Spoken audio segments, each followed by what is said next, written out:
Starting the Gemara today on Daf Yud Zayin Amud Aleph, the second line from the top.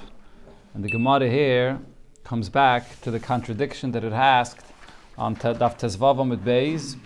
If you look back there, you'll see there was the contradiction between the two Mishnahs of Tamid and Midas regarding the location of the Lishkas HaTloyim inside the Beis HaMaykid. In one Mishnah it said, in the Mishnah of Tamid it said, that the location of the Lishkas HaTloyim is Tzfainis Maravis. But in the Mishnah in Midas it says that the location of this Lishkas HaTloyim was in Maravis Draimis. That was the question.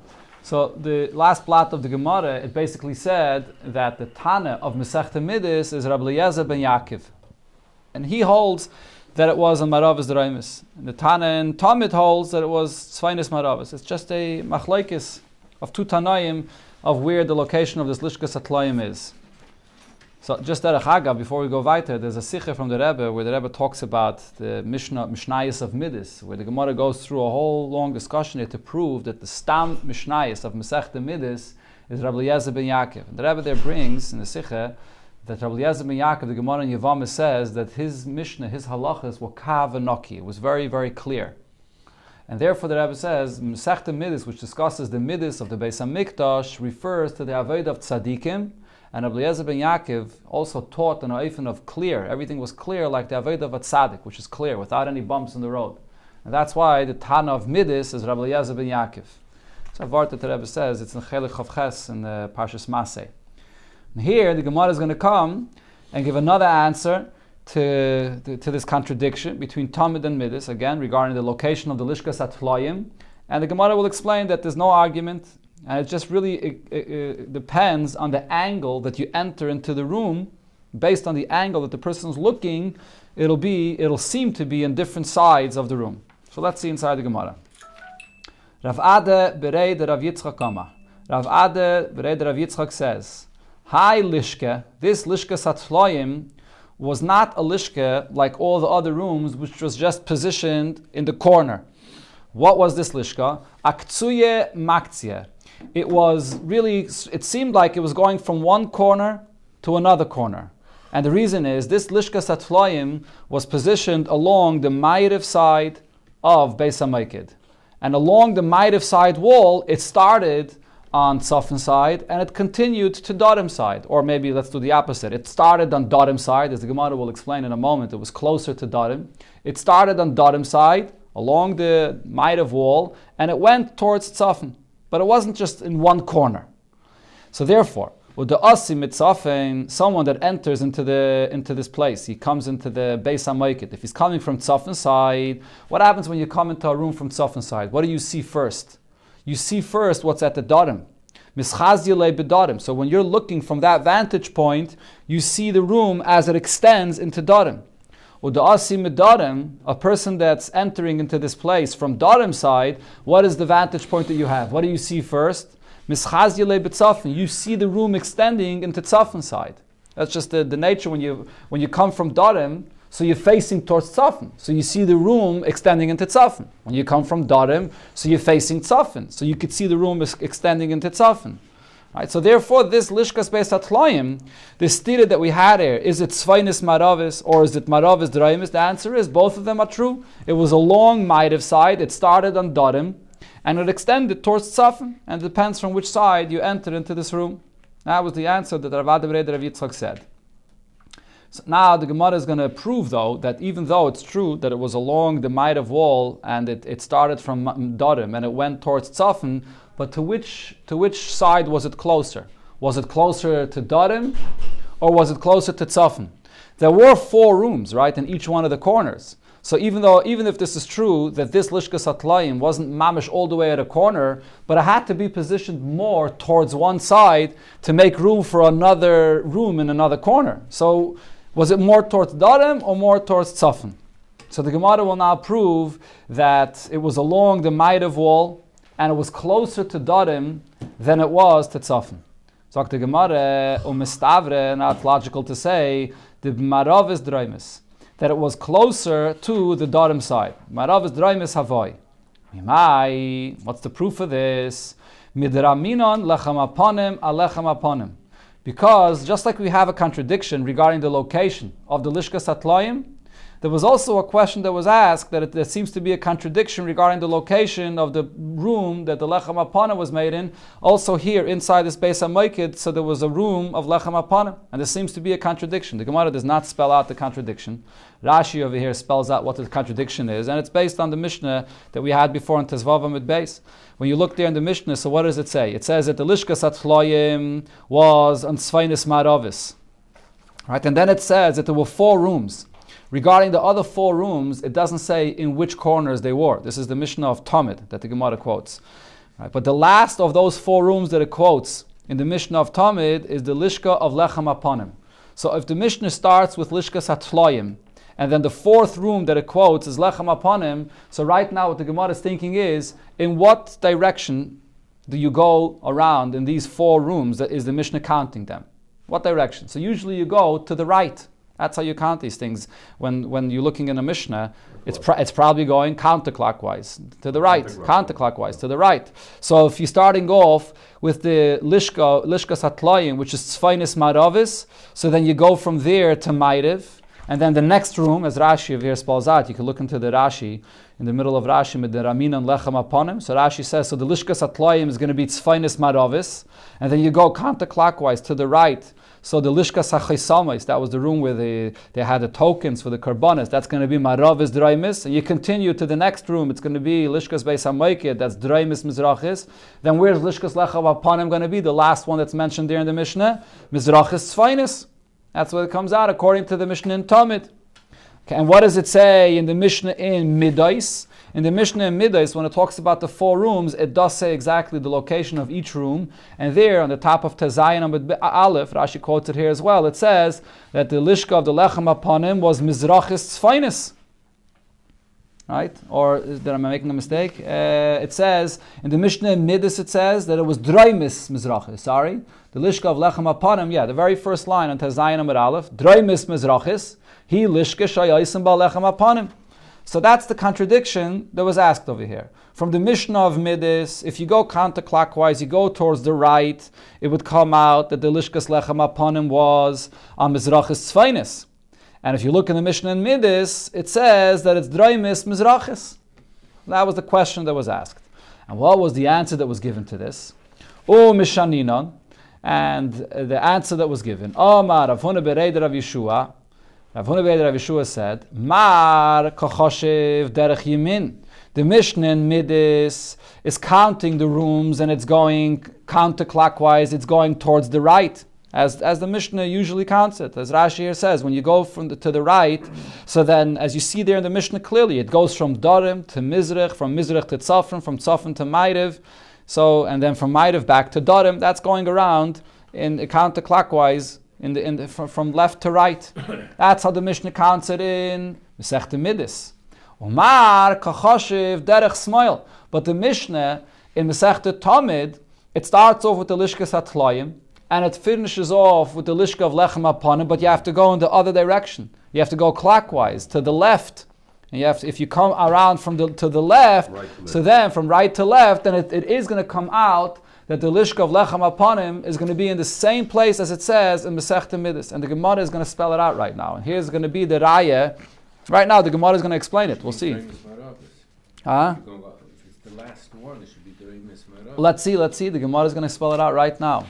Amud Beis. Zok the Gemara. So how does this work? How does this answer of Rav Huna Bereid Rav Yeshua work? Now, if you're going to say b'marav is droimis havoi, that the lishkas hatloim in the Beis HaMoiked was where it wasn't marav is droimis. So hainu the mitaretz lechem apanim alechem apanim. So then the answer that we're giving for the contradiction regarding the location of the lechem apanim is going to actually fit. But this is all going to fit only if the location of the first lishka that the Mishnah in Talmud mentions, which is the lishkas hatloim, was in marav is draimis. How is it going to work? So over here, in this Gemara, they have it in a picture. But so if you have the picture over there in the art scroll. So if you look at the picture that there is over here in the Masifta Gemara, I'll post it later so if people can see it. But you see over here in the picture. So if the Lishkas Hatloyim is on Maravis Draimis, and you're going to be going clockwise from right to left, so then you come to the next corner, which is Tzvainis Maravis. So the next thing that's mentioned in the Mishnah of Tamid is the Lishkas HaChaisamis. You continue going down to Tzvainis Mizrachis. You come to the Beis HaMoikid. Moikid, there's a room over there in the corner that's also called Moikid. And then you come to the last room, which is on the corner of Mizrachis Draimis. That's where the Lishka of Lechem Aponim is. Okay, so this is all if the Lishkas Hatloyim starts off at the corner of Maravis Draimis, and then you go around clockwise, so it's going to end up being that the Lechem Aponim is at the corner of Mizrachis Draimis. And that's exactly what it says in Masechta Midas as well. In Masechta Midas it says that the Lechem Aponim was in the corner of Mizrachis Draimis. So then this answer of Rav Huna Bereder Rav Yeshua fits. But Ele Yamret Tzvainis Maravis Havai. But if you're going to say that when you start with the Lishkas Hatloyim, where was the Lishkas Hatloyim? It was closer to Tzafain. So we said it was along the wall of Ma'ariv. But if you're going to say that it was closer to Tzafain, so then Saif Mai Tirutza. The answer that we're giving here for the stira of where the Lishkas Lechem Aponim was is not going to be an answer. Mai Tirutza, the Lechem Aponim. What is this answer for the contradiction of Lechem Aponim? So again, the cheshbon is going to be that if you were starting from the Lishkas Hatloyim, that's the one that's mentioned in the Mishnah in Talmud first. So if you start off at the corner of Tzvainis Maravis, not at Draimis Maravis. If you're going to start off at Tzvainis Maravis and you go around clockwise, in other words, from right to left, and you go around, it's going to end up that the Lechem Aponim is going to be at the corner of Maravis Draimis, not at Mizrachis Draimis. Because you start off with Tzvainis Maravis, then you go around to Mizrachis Tzvainis, and then the third room is going to be on Mizrachis Tzvainis, and then the Lechem Aponim, which is the fourth room, is going to be Maravis Draimis. So it doesn't fit with what it says in Midas, because in Midas it was Mizrachis Draimis. So if you put the Lishkas Hatloyim closer to Tzafin, then the answer to this contradiction regarding the location of the Lechem Aponim is not going to be an answer. So therefore, this is our raya, Elolav Shma Mina b'Maravis Draimis Havoi. The Lishkas Hatloyim, even if it was along the wall of Maravis, but it was closer to Dorim side, Shma Mina, this is our raya in order to be able to answer the question of the Lishka of the Lechem Aponim. It might be hard to understand it if you have to visualize it, but if you see it, it's very simple. You see how this is the only way to answer the stira regarding the Lechem Aponim, and this is the raya regarding the location of the Lishkas Hatloyim. But the Gemara asks now on this answer of Rav Huna Bereder Rav Yeshua, why would the Tana be mentioning the order of the rooms going from right to left? For ha'ama ma, didn't the Master say, and we had this before, kol pinish atapayin l'yeh l'derech yimin. All turns that you make in the Aved and the Beis HaMikdash should be towards the right and lemizrach, and that's when you go up the ramp of the Mizbeach. So you're coming up from Dorim and you're facing Tzafin, so your right is going to be to turn towards the Mizrach. Answers the Gemara, but that doesn't apply here regarding the Tana of the Mishnah. Hani mili ba'avoda. Regarding the Avodah that's done in the Beis HaMikdash, right? So you have to turn towards the right. Aval hacha, but over here regarding how the Tana mentions the location of all these rooms, chushbene ba'almu. He's just telling you the cheshbon of exactly each room where it was, and there's no hakpada. You're not particular dafka to mention it from left to right. The Tana and the Mishnah and Talmud mentions it from right to left. Okay, this is the conclusion of this sugya, about a blot and a half, that the Gemara brought in over here, which was really a completely unrelated subject, about the mysteries of the Mishnayos of Talmud and Midas. Now the Gemara comes back to Masechta Yoma. So what did it say in the Mishnah? Shekayin Gadol makriv chelik bereish v'neitel chelik bereish. The Kayin Gadol, on any day, he can go and take part in bringing the karbonis ahead of anyone else. He doesn't have to be part of the raffle that they made every day. He doesn't have to be part of the mishmar or the beis av of that day. And the same thing with noitel chelik bereish. You can also take a portion from the karbanis ahead of everyone else. Tana Rabbanon. So we learned in the Braisa that elaborates more on this, how the Kohen Gadol was able to take part more. Keitzad, how is this? Keitzad makriv chelik bereish. What does it mean that he takes a chelik to bring the karbanis ahead of everyone else? Oimer oila zu ani makriv. The Kohen Gadol could come and say, I want to be makriv this carbon oila. Mincha zu ani makriv. I want to be makriv this carbon mincha. And they have to allow him to go ahead of everyone else. Keitzad noitel chelik bereish. How is it? What is it that he takes a chelik, a portion of the karbanos ahead of everyone else? So Oimer, he says, Chatos zu ani yechel. I want to eat from this carbon chatos. Osham zu ani yechel. I want to take from this carbon arsham. And then, this is regarding any individual carbon chatas or asham that a person brings.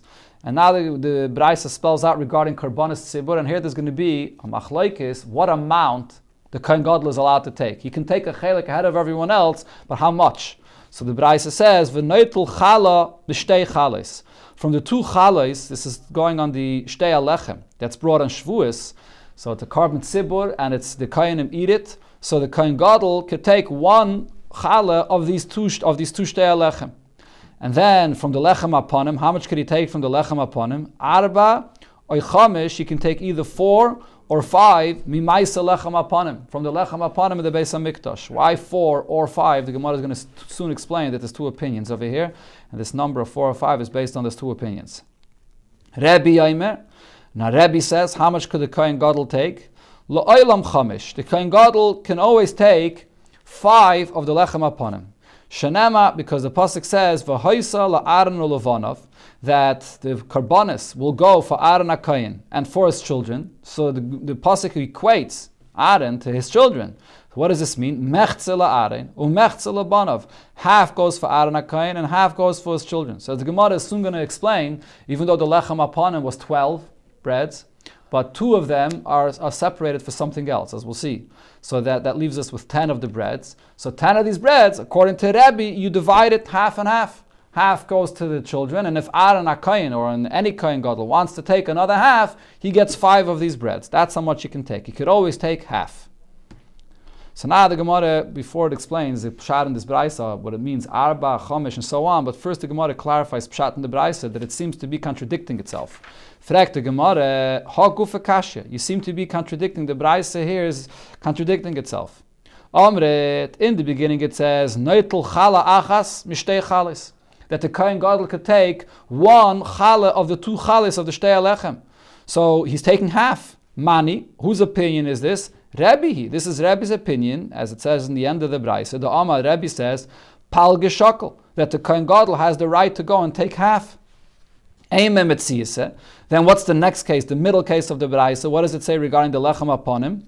Arba oy chamesh mimaisa lechem upon him. He takes either 4 or 5 from the lechem upon him, which is really less than half. 4 is for sure less than half, and as the Gemara is soon going to explain, 5 is also less than half. Asan l'Rabbanan. So this is according to the opinion of the Rabbanan, that the Kohen Gadol does not get half. He can take a portion bereish, but only less than half. So that's the Rabbanan's opinion. The Amri loy shakel palge. The Kohen Gadol cannot take equal to the rest of the Kohenim. He has to have less than half. Aim is safer. Then again, you go to the next case, the end of the Braisa. So over here brings Rabbi again. Rabbi Oimer lo'olam chamesh. Rabbi says he takes 5, which according to Rabbi's opinion, that's half. So it means Reisha v'sefer Rabbi. The beginning and the end of the Braisa is Rabbi speaking. Umitzias Rabbanon, the middle of the Braisa, where it says 4 or 5 from the lechem upon him, which is less than half, that's the Rabbanon's opinion. So why is the Braisa set up in this way? So the Gemara gives 2 answers. We'll do one answer today and another answer tomorrow. So the Gemara says, Omer Abaye explains, no, Reisha umitziyasa Rabbanon. The first case of the Mishnah and even the second case, it's all Rabbanon. So what was our question? If the Reisha is the Rabbanon, so why does he take half? Why from the Shtei Alechem does he get a whole 1 lechem? Answers the Gemara, Umayde Rabbanon bepruse. The Rabbanon Umayde regarding the breads, that to slice a bread, we don't do that. The lav oirech ara lemeisav lekohen gadol. It's not derech eretzik to give the kohen a slice of bread. In other words, the Shtei Alechem, there were 2 breads. So if you want to give the kohen less than half, you're going to have to cut that second bread into half. So we don't want to give the kohen a half a bread. We give him a full bread. So in this case, even the Rabbanan will be made that the kohen gadol, if he's taking a portion, will get half. So now the Gemara will explain what is it that it says, the second case of the Mishnah, according to the Rabbanan, it says that from the lechem upon him he takes either 4 or 5. What's this number of 4 or 5? My arba chamish l'Rabbanan. So according to this answer, that the middle case of the Braisa as well is according to the Rabbanon. So why does it say that the Kohen Gadol takes either 4 or 5? So the Gemara explains, again, Omai Arbay Chomish, what does it mean when it says you take 4 or 5? So the answer is there's 2 different opinions here regarding how the Lechem Apanim is divided. Li Rabbanon da Amri, according to the Rabbanon's opinion that says, so this is talking about Shabbos. When did they divide the Lechem Apanim? On Shabbos. Right? In Shabbos, what happened was there was the new group of Kohanim that came in on Shabbos, and there was the old group of Kohanim that left on Shabbos, and they divided the Lechem Apanim half and half between these 2 groups. It's what's called Mishmar HaNichnas, the group that came in, and the Mishmar HaYotze, the group that's going out. So exactly how this was divided is a machlokes in the Gemara and Sukkah, and the Gemara here brings it. L'Rabbanan d'Amri, the Rabbanan's opinion that say Nichnas Neitel Sheish, the new group that's coming in on this Shabbos, they get 6 of the breads. V'Yotze Neitel Sheish, and the group that's leaving also gets 6 of the breads. Now, what's the chiddush of this opinion of the Rabbanan that we divided 6 and 6? Schar Hagofas Dalsais Loi Shokol. The Bach adds the word Shokol. What this means is a payment for locking up the doors of the Beis HaMikdash you do not get. Meaning the group that is leaving that Shabbos, the Mishmar, the Mishmar, who's the one that would lock up the door? The Mishmar HaNichnas actually. Okay, the Mishmar, the new Mishmar that comes in, it would be their job to lock up the doors at the end of the day when the Aveda is done. According to the Rabbanon, for this, that they lock up the doors, they don't get anything extra. Right? Even though they're going to be doing more today than the Mishmar that's leaving, but yet they don't get anything extra. We divide it equally, 6 and 6. So therefore, Mishteim Esrei Boi Miflik. So we're dividing the breads, and we have to, if you want to give the Kohen Gadol half, what are you giving the Kohen Gadol? Half of 12, which would be that you would give him 6. So according to the Rabbanon, Batzir Choda Mipalga, you have to give the Kohen Gadol 1 less from half. That's Chamesh Shekel. So therefore he takes 5 of the breads, right? Because again, the 2 groups, each group takes 6. So if the Kohen Gadol wants to take half of these breads, how much does he take? He takes 5. So it should be less than half, according to the opinion of the Rabbanon, that the Kohen Gadol only gets less than half. He takes 5 from who? He takes from both of them, I guess. I don't know. He takes together from both of them. He gets 5. Now, Rabbi Yehuda, according to Rabbi Yehuda, the Omar Nichnas Neitel Sheva. Rabbi Yehuda actually has a different opinion. Rabbi Yehuda says the group that's coming in, there are 2 groups on Shabbos. That group, that new group of Kohanim that's coming in, Neitel Sheva, they actually take more breads. They get 7. Why do they get extra? Shtayim, 2 extra breads, b'schar hagofas dalsas, because they are the ones that are going to lock up the Beis HaMikdash. They close up the doors. They get 2 extra breads. And v'yaitze neitel chamish, and therefore the group that goes out is taking 5. So therefore, there's the 2 extra that group that comes in takes. So that we don't count that. We look at what the 2 groups get, which is equal. Okay, so the group that comes in gets 5. The group that goes out gets 5. So now, may Eser. You get 2 also for locking up the door. Yes, the group that's coming in gets 2 extra for locking up the doors. But then besides that, we divide the other 10 between the 2 groups, 5 for the group coming in and 5 for the group going out. So may Eser boy miflik. So the Kohen Gadol, if he wants to take the lechem upon him, so he takes half of 10. Batzir chada, so 1 less of that is mipalge. Batzir chada mipalge, 1 less than the half of 10. V'shakal arba. So according to the opinion of Rabbi Yehuda, the Kohen Gadol gets only 4. So that's what it said here in the Braisa, that according to the Rabbana, the Kohen Gadol gets either 5 or 4, because according to these 2 opinions, 5 or 4 is 1 less than half. That's so according to the answer of Abaye, this Mishnah, the Reisha and the middle case is the Rabbanan, and then in the Sefer it brings Rebbe that says that the Kohen Gadol could get half. Rav, as we'll learn tomorrow, has a different answer, a different pshat in this Braisa.